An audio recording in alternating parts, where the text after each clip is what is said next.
Halo anak-anak ibu, selamat pagi, salam sehat untuk kita semua. Bagaimana kabarnya hari ini nak? Ibu harap kabar anak-anak ibu semua dalam keadaan sehat dan tetap semangat dalam belajar. Nah anak-anak ibu, kita hari ini masih mempelajari tematik tema 3. Tugasku sehari-hari dengan subtema yang baru yaitu subtema ketiga. Tugasku sebagai umat beragama pembelajaran kedua.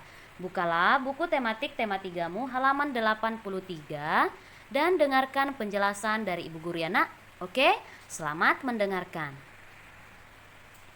Permainan bola tangan. Nah, anak-anak ibu, dalam permainan juga ada yang dinamakan dengan permainan bola tangan. Bagaimana ya cara memainkan bola tangan? Nah, ayo kita pelajari secara bersama-sama ya nak, bagaimana cara untuk bermain bola tangan. Nah, permainan bola tangan mirip dengan permainan sepak bola. Perbedaannya adalah kalau bola tangan itu dilakukan dengan tangan, bola dilakukan dengan kaki. Nah, dalam peraturan pada saat bermain bola tangan juga ada anak-anak ibu. Nah, yang pertama, cara memainkan bola tangan sebagai berikut. Yang pertama, pemain boleh menghentikan, menangkap, melempar, dan menyentuh bola dengan tangan, kepala, badan, lutut, dan paha. Yang kedua, membawa bola paling banyak 3 langkah dan bola harus dipantulkan. Nah, yang ketiga, menahan bola paling lama 3 detik. Nah, itulah cara memainkan bola tangan anak-anak ibu. Nah, di dalam permainan bola tangan juga ada aturannya. Nah, di sini aturan bermain di daerah gawang adalah sebagai berikut. Yang pertama, penjaga gawang bebas bergerak di daerah gawang. Yang kedua, pemain yang menyerang memasuki daerah gawang hukumannya lemparan bebas. Yang ketiga, pemain bertahan memasuki daerah gawang hukumannya lemparan 14 meter. Yang keempat, bola di daerah gawang hak penjaga gawang. Yang kelima, mengembalikan bola ke daerah gawang, boleh melempar bola memasuki gawang, tidak boleh menahan bola lebih dari 3 detik, boleh membawa bola dengan berjalan di daerah gawang, dan lemparan sudut kalau bola keluar. Nah, itu aturan bermain di daerah gawang. Nah, ada juga aturan untuk penjaga gawang, yaitu yang pertama, boleh melempar bola dengan segala cara. Yang kedua, tidak boleh menahan bola lebih dari 3 detik. Yang ketiga, boleh membawa bola dengan berjalan di daerah gawang. Yang keempat, tidak boleh membawa bola keluar dari gawang. Nah, itu aturan untuk penjaga gawang. Terjadinya gol adalah sebagai berikut. Nah, yang pertama, gol terjadi apabila seluruh proyeksi bola melewati garis gawang. Yang kedua, apabila terjadi gol, permainan dimulai dari tempat lemparan permulaan. Nah, itulah anak-anak ibu, aturan-aturan dan juga bagaimana terjadinya gol pada permainan bola tangan. Nah, di sini ada bacaan teks anak-anak ibu. Nah, mari kita baca secara bersama-sama ya. Ikuti ibu guru membacanya di rumah dengan lafal dan intonasi yang tepat. Budaya kerukunan beragama. Setelah berolahraga, siswa masuk ke dalam kelas. Guru membimbing siswa dalam belajar kelompok. Setiap kelompok mendapat tugas dari guru. Mereka berdiskusi dan saling bekerja sama. Beberapa siswa berbeda suku, bahasa, dan agama. Semua kompak dan saling menghargai. Ada berapa agama di Indonesia? Coba sebutkan. Nah, anak-anak ibu, pada video pembelajaran yang sebelumnya juga sudah dijelaskan mengenai ada berapa agama di Indonesia. Nah, ayo kita ulangi.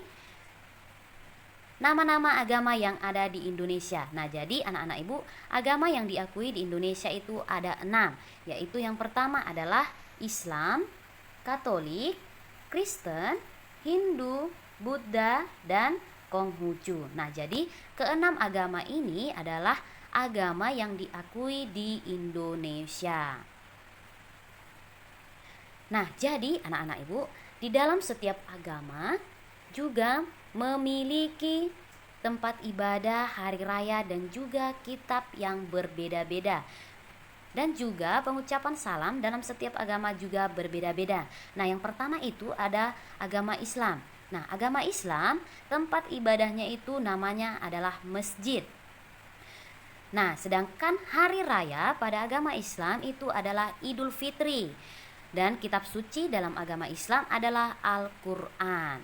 Nah, pengucapan salam dalam agama Islam ada itu di awal pengucapan salamnya, yaitu Assalamualaikum warahmatullahi wabarakatuh. Nah, itu adalah ucapan salam di awalnya. Nah, di akhirnya yaitu Wassalamualaikum warahmatullahi wabarakatuh. Nah, di dalam agama Islam ada itu pengucapan awalnya dan juga ada ucapan akhirnya anak-anak ibu. Nah, jadi kalau misalnya kita juga mengucapkan salam kepada orang lain atau orang lain mengucapkan salam kepada kita, kita juga harus membalas ucapan salam mereka. Nah, inilah tentang agama Islam anak-anak ibu. Nah, yang selanjutnya yaitu agama Kristen. Nah, tempat ibadah dalam agama Kristen itu namanya gereja. Nah, hari rayanya ada Natal, ada Paskah. Nah, itu untuk hari raya agama Kristen. Nah, kitab sucinya namanya adalah Alkitab. Nah, pengucapan salam dalam agama Kristen juga ada salam sejahtera atau shalom. Nah, sama halnya juga dengan agama Kristen anak-anak ibu. Agama Katolik juga seperti itu. Tempat ibadahnya yaitu namanya gereja, sama-sama di gereja. Hari rayanya juga ada Natal dan juga Paskah. Kitab sucinya namanya Alkitab. Nah, pengucapan salam dalam agama Katolik juga bisa diucapkan dengan salam sejahtera atau berkah dalam. Nah, yang selanjutnya yaitu ada agama Hindu. Tempat ibadah dalam agama Hindu disebut dengan pura. Pak, cara penulisannya pura, tapi kalau dibaca anak-anak ibu itu adalah pura. Nah, hari rayanya dalam agama Hindu ada Nyepi, ada Galungan, ada Kuningan. Kitab sucinya bernama Weda. Kitab sucinya adalah Weda. Nah, pengucapan salam dalam agama Hindu adalah, kalau pengucapan awalnya yaitu Om Swastiastu. Nah, itu untuk pengucapan awalnya. Pengucapan akhirnya Om Santi Santi Santi Om. Nah, itulah untuk agama Hindu. Nah, sedangkan untuk agama Buddha, tempat ibadahnya itu namanya wihara atau vihara anak-anak ibu. Nah, hari rayanya yaitu Waisak. Dan kitab sucinya yaitu Tripitaka.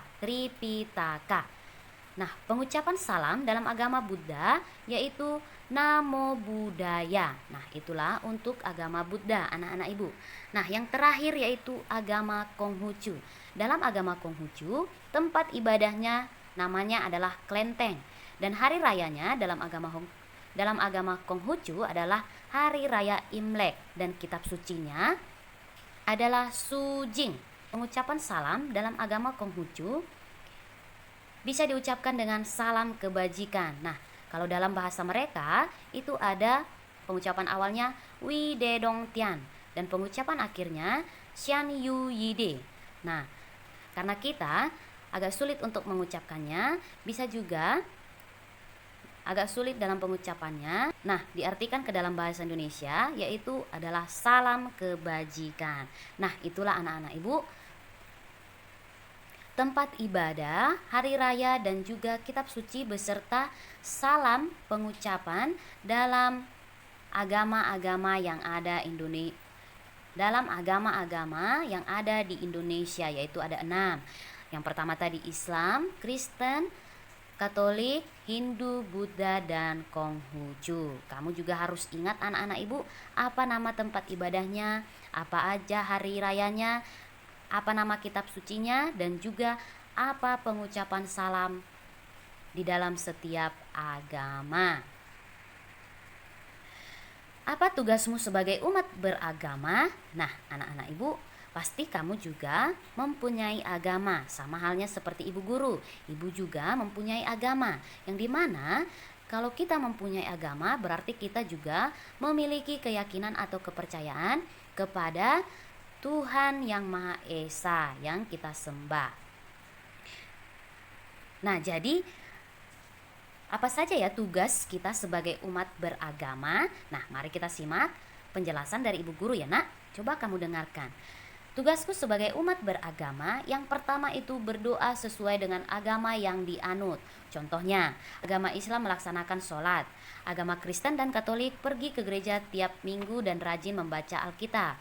Agama Buddha pergi berdoa di vihara maupun agama yang lain berdoa sesuai dengan tempat ibadah yang dianutnya. Nah, yang kedua, tidak boleh mengejek teman yang memiliki agama yang berbeda. Nah, jadi anak-anak ibu, walaupun kita berbeda agama dengan orang lain ataupun teman kita tidak boleh mengejeknya karena memiliki agama yang berbeda dengan kita, tetapi kita harus saling menghargai dan juga harus hidup rukun kepada orang lain maupun teman kita yang memiliki agama yang berbeda dengan kita. Nah, yang ketiga, menghormati dan menghargai teman yang memiliki agama yang berbeda. Nah, ini pasti anak-anak ibu. Kalau kita juga dengan orang lain atau dengan teman kita yang berbeda agama dengan kita harus menghormati dan menghargai. Nah, yang keempat yaitu mengizinkan teman untuk melaksanakan ibadah agamanya. Nah, ini juga anak-anak ibu. Kalau ada teman kita, misalnya ada teman kita yang beragama Islam. Nah, kita juga kalau misalnya kita pas bermain dengan teman kita harus mengizinkan teman kita itu untuk pergi beribadah ke masjid. Kalau misalnya kita memiliki teman yang beragama Islam. Nah, jadi kita tidak boleh melarang mereka untuk melaksanakan ibadah mereka. Nah, inilah beberapa tugas kita sebagai umat beragama. Nah, jadi anak-anak ibu, kita harus melaksanakan tugas-tugas ini sebagai umat beragama. Kita lanjutkan ya anak-anak ibu. Nah, di sini ada bacaan lagi anak-anak ibu. Mari kita baca secara bersama-sama ya. Ikuti ibu guru membacanya di rumah. Mengucap salam. Ibu guru selalu mengucap salam sebelum membuka pelajaran. Setiap agama mengajarkan untuk mengucap salam. Salam diucapkan ketika bertemu dengan orang lain. Salam juga diucapkan ketika berbicara di depan umum atau berpidato. Setiap agama memiliki ucapan salam yang berbeda-beda. Setiap siswa wajib menghormati dan menghargai ucapan salam. Menjawab salam adalah bukti penghargaan kepada orang lain. Mengucap atau menjawab salam adalah budaya siswa. Ketika bertemu dengan teman lain agama, ucapkan salam yang umum. Contohnya, selamat pagi, selamat siang, selamat sore, atau selamat malam. Nah, seperti yang sudah kita pelajari anak-anak ibu yang tadi, atau seperti yang ibu jelaskan tadi, bahwa setiap agama memiliki ucapan salam yang berbeda-beda. Nah, jadi juga kalau kita bertemu dengan orang lain yang kita kenal, kita harus mengucapkan salam kepada mereka. Dan juga kalau ada orang lain yang mengucapkan salam kepada kita juga harus membalas ucapan salam mereka. Nah, kalau mereka itu satu agama dengan kita juga bisa membalas ucapan mereka sesuai dengan ucapan salam di dalam agama kita. Nah, kalau misalnya kita berbeda agama dengan orang yang kita sapa, kita juga bisa mengucapkannya dengan ucapan salam yang umum. Contohnya bisa selamat pagi, selamat siang, selamat sore, atau selamat malam. Nah, jadi anak-anak ibu dimanapun itu dan juga bertemu dengan siapapun itu, apalagi kalau misalnya orang yang kita kenal, kita juga harus mengucapkan salam. Oke anak-anak ibu? Baiklah, cukup sekian pembelajaran kita hari ini. Semoga dari apa yang ibu jelaskan pada pagi hari ini dapat dimengerti dan dipahami. Apabila pada pembelajaran kita hari ini ada yang kurang dimengerti dan kurang dipahami, boleh ditanyakan kepada ibu atau boleh ditelepon ibu guru ya nak. Oke, kamu juga harus rajin baca ulang bukumu atau menonton kembali video pembelajaran kita ini supaya kamu tidak lupa akan pembelajaran kita. Nah, jadi anak-anak ibu, tugasmu di rumah, yang pertama kerjakanlah halaman 94 pada buku tematikmu. Buatlah tabelnya ya nak. Nah, yang kedua, tuliskan ucapan salam sesuai dengan agama yang kamu anut. Yang ketiga, tuliskan jawaban salam sesuai agama yang kamu anut. Kerjakanlah ini di buku latihan tematikmu ya nak. Oke? Jangan lupa juga tulisannya harus tulisan tegak bersambung yang rapi dan bersih. Kalau kamu menghapus nak, jangan terlalu kuat supaya bukumu tidak jorok atau hitam. Oke? Nah, baiklah anak-anak ibu, cukup sekian pembelajaran kita hari ini. Tetap semangat belajar di rumah, tetap jaga kesehatan, dan jangan lupa untuk mengerjakan tugasnya. Salam sehat untuk kita semua. Sampai jumpa di video pembelajaran kita yang berikutnya. Dadah.